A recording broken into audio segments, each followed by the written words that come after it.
Good morning, and thank you for joining me today. First of all, we extend our heartfelt condolences to those in the Midwest who are dealing with the aftermath of last weekend's deadly tornadoes. The amount of devastation and the significant loss of life is hard to comprehend, and we send our heartfelt thoughts and prayers to everyone in Arkansas, Illinois, Mississippi, Missouri, Tennessee, and especially Kentucky. Lives lost, entire cities and neighborhoods decimated. Our collective heart bleeds for our friends and our neighbors there. And we will soon release information about reputable agencies so that Savannians who want to help are able to help. And I hope that everyone will do something to be a blessing to those in need, particularly during this time of the year. We're also cautiously looking at our local COVID numbers. Our 7-day rolling average has increased to 23 from 10.7 on November the 29th. Our community transmission index has increased from 68 on November the 29th to 107 yesterday. If you remember, indices over 100 are considered high, and the baseline metric for mask mandates are over 100. As you remember, we removed our mask requirement when we trended below 100, and now we are back above 100.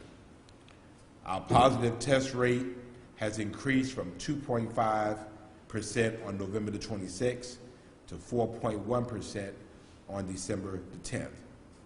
So while we expected a slight increase, we will continue to watch these numbers and act accordingly. Our advice remains the same. Get vaccinated. If you're vaccinated, get boosted. In all cases, get your flu shot. Wear your mask most of the time. Wash your hands and watch your distance. We'll continue to monitor this, and any action that we'll take or not take we'll announce in the coming days. Last week, your Savannah City Council unanimously approved a $479 million 2022 budget. This budget can be broadly broken down into 5 categories. 1, housing, homelessness, and community support. 2, Savannah Safe. 3, investing in our neighborhoods. 4, back to basics. And 5, investing in Team Savannah. I'm excited that we are increasing the minimum pay for city employees to $15 per hour and making major investments in improving sanitation services and housing. So in other words, to make it plainer, starting in January 2022, the starting annual salary for a City of Savannah employee will be $31,200 a year plus benefits. And that plus benefits is a very big deal. We believe that we are only the 3rd or 4th city in the state, and certainly the first municipality outside of Metro Atlanta to establish a $15 minimum wage for our employees. What we're saying definitively and in a very loud, clear voice is that we cannot expect to help people escape poverty by paying poverty wages. And so we are asking and will be challenging our public and private employers to join us at the $15 minimum wage level. We know this is not easy. We know it takes careful planning, and we know everybody can't do it at the same time. But we believe that everybody can do something. And particularly with our industries and our businesses doing record business, this is the time to do it. We do not have to wait for the state to legislate helping people to make ends meet before we do something. So we're excited about that. And so in 2022, we'll be lifting up our governmental and corporate partners that are paying $15 minimum an hour. And we hope to double the amount of businesses and government partners that are doing that within a year from now. Increased housing affordability and availability in Savannah continues to be a top priority for our administration, and is something that the city of Savannah cannot do on its own. It is going to take everyone in this community doing their part to tackle this complex issue and to improve the lives of our residents. To that end, I'll be excited to join the Savannah College of Art and Design in a little less than an hour to unveil a new initiative and partnership to bring more workforce housing to downtown Savannah. This is the last week in which you can share feedback to help determine how the city will repurpose the historic Waterworks building on the city's west side. Residents can participate on an online survey or phone interview their thoughts through Friday. Visit savannahga.gov/waterworks survey, savannahga.gov/waterworks survey to share your feedback, or you can call 912-651-3108, 912-651-3108 to schedule a phone interview with a Savannah State University student researcher. The Waterworks building, located on the northwest corner of Gwinnett Street and Stiles Avenue, is an historic structure that serves as a gateway to the arena and canal districts. We recognize the need to repurpose the building as a community asset while maintaining its historical integrity, so please share your ideas with us by Friday. Yesterday, I had the privilege of attending and cutting the ribbon at the first day center in Chatham County with the Give Change That Counts campaign. This first site is at the Come As You Are Deliverance Ministries, located at 4429 Skidaway Road in District 3. The center is open Tuesdays and Thursdays from 9 a.m. to 4 p.m., and it offers a place of respite for those who need resources and amenities, including a lounge, coffee, water stations, charging stations, and restrooms. Without day centers, many of those that are in need or those experiencing homelessness have no place to go after the night shelters have closed for the day, and sometimes they resort to panhandling. The Give Change That Counts campaign started in June as an opportunity to educate the community and encourage an investment to address and reduce panhandling. So this initiative offers financial and training support to faith-based organizations to establish day centers. And the campaign's task force continues to secure day centers to open in 2022. Fundraising for these day centers, which starts at about $10,000 per year, will continue throughout the new year in hopes of establishing several throughout the area.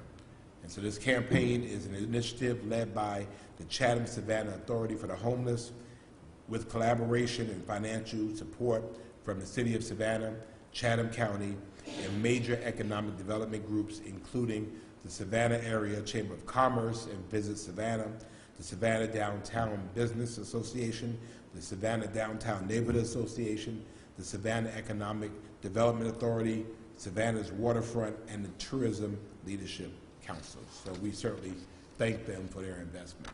And I appreciate Pastor Weaver and the Come As You Are Deliverance Ministries for stepping forward and being the first. But rest assured, there are plenty of opportunities out there around our city for a sponsorship. Give us a call and we will get you connected. Yesterday, we also celebrated the groundbreaking of the new Grant Center in West Savannah with the community, Team Savannah, and our project team. This is the culmination of a multi-year project that I started with the West Savannah community as the District 1 Alderman.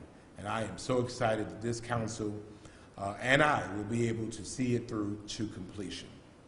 This $4.5 million SPLOST project will connect the existing Moses Jackson Center and feature a full-size basketball court, locker, fitness, and weight rooms. This will be the only city-owned regulation-sized gymnasium on the west side of Savannah, providing increased opportunities for youth sports in the area. And so again, I'm so excited to see SPLOST dollars again benefiting our residents who live in Savannah full time. More importantly, I'm excited to see equity. Is now just from the last two projects on the west side in West Savannah and the Hudson Hill communities, that's over $7 million in investment in capital improvements. And that's what equity is. It's putting the money where it needs to go. And so next week, we have another ribbon cutting, and certainly appropriate for the holidays and the grand opening for the Floyd Adams Jr. City Services Complex. City staff have already moved into the building, but we cannot properly recognize the man for which this building is named due to our local COVID situation. So now we'll be able to do that.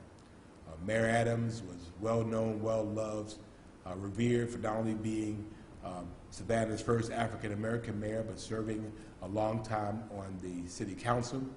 As a District 1 alderman, alderman at large, also serving on the District 2 school board. He was known as the people's mayor, and he passed away from us a couple of years ago, but more importantly, 25 years ago, he made history in this city. And so this is an appropriate time to recognize him. And so I'm grateful that we will recognize his life, his legacy, and his contributions by naming this city facility in perpetuity in his honor. On Thursday night, Alderman Dietrich Leckett of the 2nd District, Alderwoman Linda Wilder Bryan of the 3rd District, Alderman Nick Palumbo of the 4th District, and Alderman Curtis Pertee of the 6th District will host their 2nd annual Jingle Jangle to celebrate the holiday season and provide district updates as we close out the year. This is always an exciting exciting event with exciting aldermen, and so the event starts at 6 o'clock and will be streamed on the city's Facebook. Finally, you can join the city and downtown small businesses on Sunday for the Jingle Bell Block, Hop, and Candy Crawl from 2 p.m. to 4 p.m. on Broughton Street. The event will include pictures with Santa, holiday dancers, performances by Magic Mark, cookie decorating, games, and a candy crawl at participating businesses. The event begins at the Christmas tree at Bull and Broughton Street. Next week will be our final City Council meeting of the year and my final presser of the year. We'll give you a break for the final week of the year. So we might change the date to Wednesday. We'll see, but we'll announce the date and time later this week. So that is my prepared remarks. After my comments, Chief Mentor has some updates for you, so we will entertain any questions you may have. And certainly want to welcome Alderwoman Wilder Bryan to Chambers.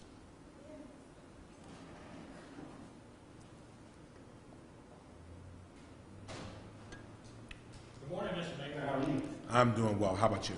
I'm doing great. I wanted to ask you this question prior to your news conference down here this morning. The Weeping Time Coalition announced they're proceeding with their complaint that they filed with Superior Court for the report to be turned over to the Georgia Historic Preservation Division. Do you have any comments about that? Are you comfortable with where the city is with the Weeping Time property? I think the city has acted appropriately. We have acted the way the state told us to act, and you know, we'll go to court and see where it leads. The city is not afraid to defend its position, nor defend its actions. I do find it laughable that the attorney representing them is the same attorney that represented in the Arbery case and didn't want black preachers in the courtroom. You can't make this stuff up. So you don't want black preachers in the courtroom, but yet you represent black preachers in Savannah. You don't mind taking their money, but you don't want them in the courtroom. you know, it is what it is. So as far as I'm concerned, we'll let the court process do what it do, and we will allow our attorneys to defend the city's position. Good morning, Mr. Mayor. So I know you've already addressed mask mandates. Okay, I'm gonna need you. Yeah, help me. Yeah. Is this better? Yes. So I know you've already addressed that you're monitoring everything with the mask mandate and community transmission index. With that being said, I know that some bigger cities have recently reinstated indoor masking, and I know with what we know about Omicron and seeing it in people with some sort of immunity or fully vaccinated. Is there any part of you that might update this, even just looking ahead of the holidays, kind of on that timeline that we're seeing other cities do? No, I think we have operated kind of based on what our local situation is and not really what other cities are doing. They have to act based on their metrics. We have to act based on ours. But I think we've been pretty consistent that when we're over 100 for a length of time, we've instituted mask mandates. So again, we expected the tick up. The difference is how much it ticks up and how long it stays up. If it's up and down, it's one thing. If it stays up, it's something different. Obviously, if it stays up, then mask mandates might be back into question. Limiting capacity might also be in question, and then also, as you know, how we address public spaces might also be there. So I think that again, we're just watching daily. We'll be consulting again with our health partners. This is not unexpected, so we're not going to panic. But on the other end, we want people to get vaccinated. The way we get out of this is to get vaccinated. We're still at 52% fully vaccinated, 57% have at least one dose. We overcome this by having more people vaccinated. And again, looking around at our neighboring counties, their vaccination rates are even worse. And again, we recognize Savannah is the cultural and leisure capital of the Southeast.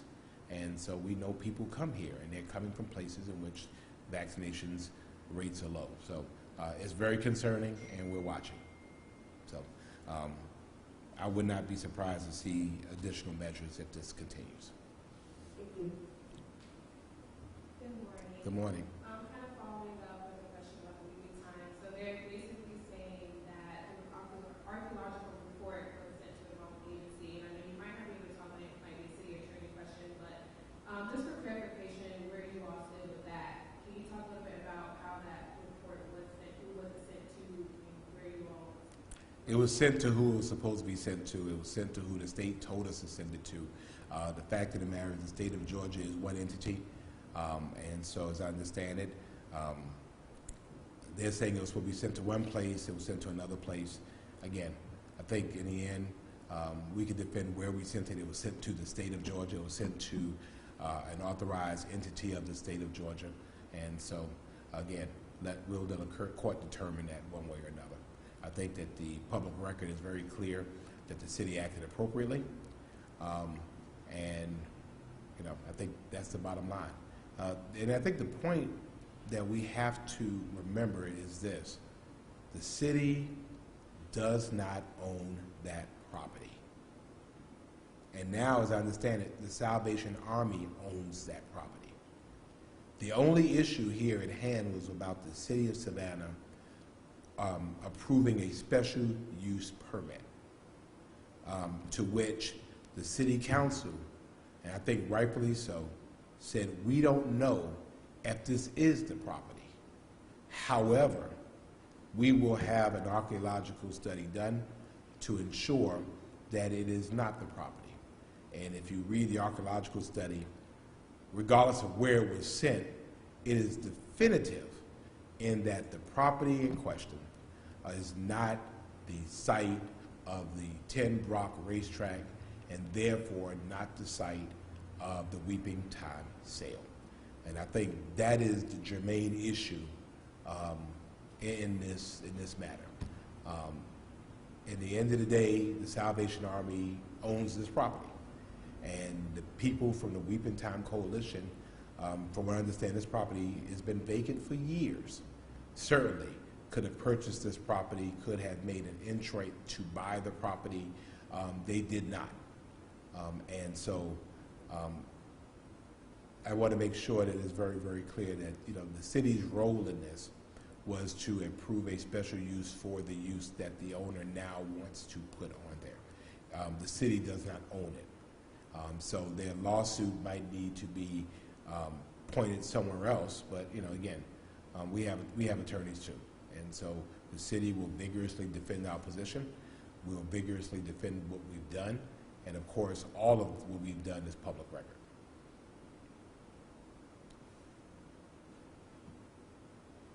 Okay? Chief Mentor, if you would.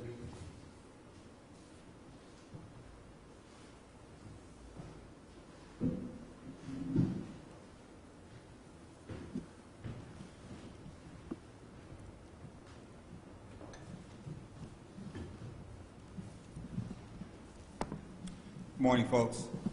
Just want to provide you with a brief update of a shooting we responded to. I know we've gotten questions from several of the media outlets about a follow-up for the shooting. This is the shooting incident we responded to on December the 5th, on Sunday, December the 5th at about 5:30 p.m. We responded to the 100 block of East 64th on a report of a shooting. A 25-year-old male received a life-threatening gunshot wound during this shooting. He was transported to Memorial Hospital. Unfortunately, he died as a result of his injuries. Detectives have conducted a preliminary investigation into this matter and have determined that this was an accidental shooting that involves a minor inside the residence who was holding a weapon and discharged that weapon, striking the victim. Of course, this has been a very traumatic and devastating situation for the family. They have requested that everyone respect their privacy.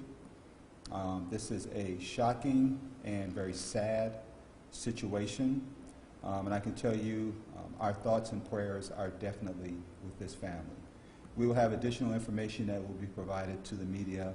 Bianca will get an official press release out sometime this morning, but just wanted to give you a real quick update on that.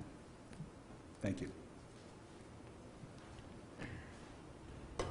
Thank you, Chief. And again, this just amplifies our need for gun safety. And again, as Chief Mentor said last week, we have gun locks available free of charge. If anyone wants one, contact their precinct, the local precinct, and you can get a gun lock. We're having too many incidents occurring involving the accidental discharge of weapons. So this is a resource available for you, and we want people to take advantage of it. So thank you all so much. We'll see you in about 30 minutes. Have a great week.